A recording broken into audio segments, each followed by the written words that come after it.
Hello everyone, this is Rama Siva from the Stuttering Mind. Today it's my great pleasure to be interviewing Micheal O'Shea from Ireland.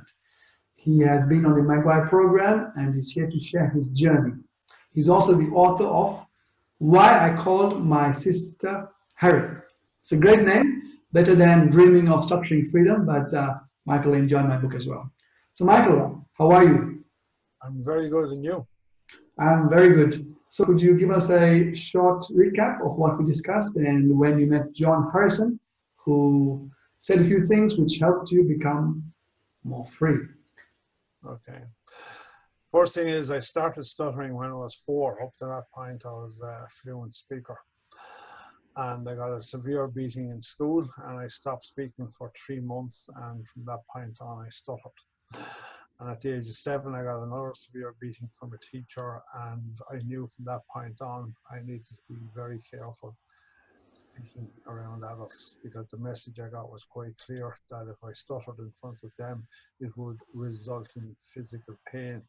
At the age of 7, I didn't understand what psychological pain was. So, spent a lot of time and a lot of money over the years trying to find a cure for my stuttering. And at the age of 35, I told my wife that I was going to stop because I was fed up handing out money, spending serious money, serious time. And I thought people only saw me as a soft touch. Then I heard about the Mcguire Programme when I was 43. It took me 12 months to pluck up the courage to go. And to be quite honest, I was the most skeptical person that ever done the Mcguire Programme. So I done it in October 99, which is roughly 20 years ago this October. I became a very good Mcguire techniker after 2.5 years. I met John Harrison at a speech conference in New York about five years into that journey. I took him out to dinner one night, and basically John, he observed me and he challenged me that night, and he said, Micheal, when are you going to trust yourself to speak without technique?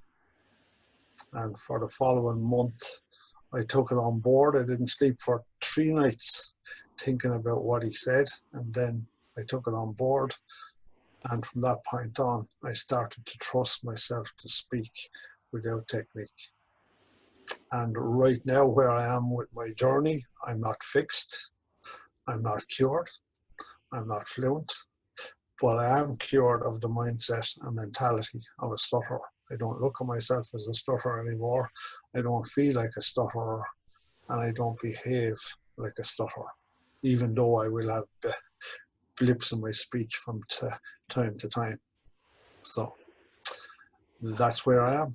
Amazing. So you removed the identity of stutterer from your psyche. You successfully removed that. Yeah. When I was a child, from the age of maybe 7 or 8, when I became aware of the difference, I was different.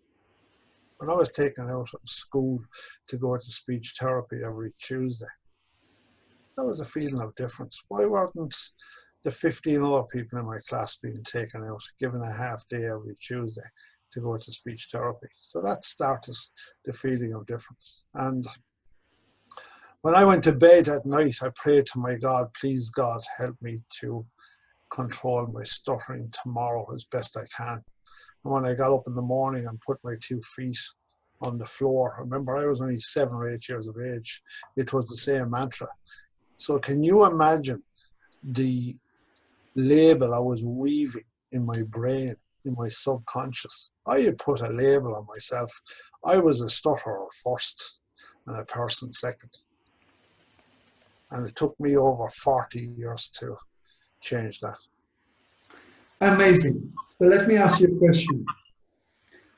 Do you think if you weren't labeled, or if you weren't beaten on 2 separate occasions, you might have been able to let go of the need to be so damn perfect, so fluent, and eventually as you grew through life, you might have been able to get more confident in your ability to communicate, and you may have been not like I put it in my story, that I was in the speech therapy jail from the age of 8 until the last couple of years. What's your take? You see, I proved to myself every day that I was a stutterer. I proved it every day of my speaking life. And probably every night of my sleeping night, I had thoughts of stuttering. Remember the message before I went to sleep? Please, God, help me to control my stutter tomorrow as best I can. That was the last conscious message. In my dreams, I dreamt that I could speak well. Sean Connery, Richard Burton, people in movies. Why can't I speak like those people? But every day I proved that I was a stutterer. Every time I spoke, and I had a lot of fear, and my eyes would clench tight. And when I opened my eyes, sometimes my listener would have walked or ran away.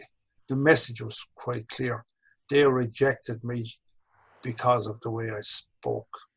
So that began probably at the age of 7 or 8, the overcompensation in my world to feel normal. So I overcompensated in sport, in education, in everything I done, just to feel normal and to feel accepted. So when you excelled at sport, people looked up to you. When you excelled in education, people looked up to you. And it was the only way I had of feeling normal. When I spoke, I didn't feel normal. So every day of my life, I didn't feel normal regarding my speech. And you remember that growing up from the age of 7 to Yeah, but how can you forget? How can you erase that? Hypnotists try to erase that. Cognitive therapy brought me back to that place many times. It wasn't a nice place to go back to. So how did you really make a long-lasting breakthrough without the need of going to courses in terms of propping up the technique, propping up the confidence?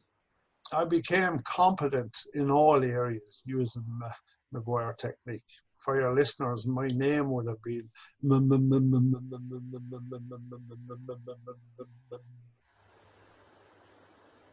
Micheal O'Shea, and that would have been mild. So when I done the Mcguire course, they taught me weapons and techniques to release blocks and various other things, and I apply that. My eldest son's name is Gary. I couldn't say Gary, it'd just be from the moment he was born. And when my grandmother asked me what we were going to christen the child, I had to write it down for her. So like all of that was there. And if it had been a girl, I had the choice of our daughter's name if it had been our first child. And the only 2 letters in the alphabet that I didn't have difficulty with were A and H. So it would have been Aoife, Ailish, or Ashling, because I could say it. And it's no coincidence that my second child's, or my second son's name is Alan, because I could say it. You know.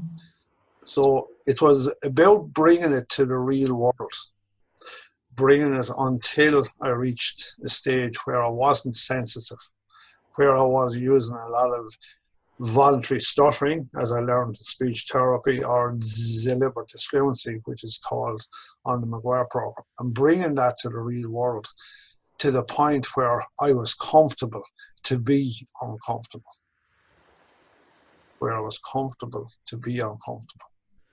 And slowly but surely, and then I met John Harrison, and he said, when are you going to trust yourself to speak without technique? And I tried that for 1 month. I never told anybody. I just went out and I done it. And for the first week, struggled a bit, had to do a lot of cancellation. And week 2, week 3, became more confident. And in week 4, really trusted that I could speak without technique. Now, am I fixed? Am I cured? No, I'm not.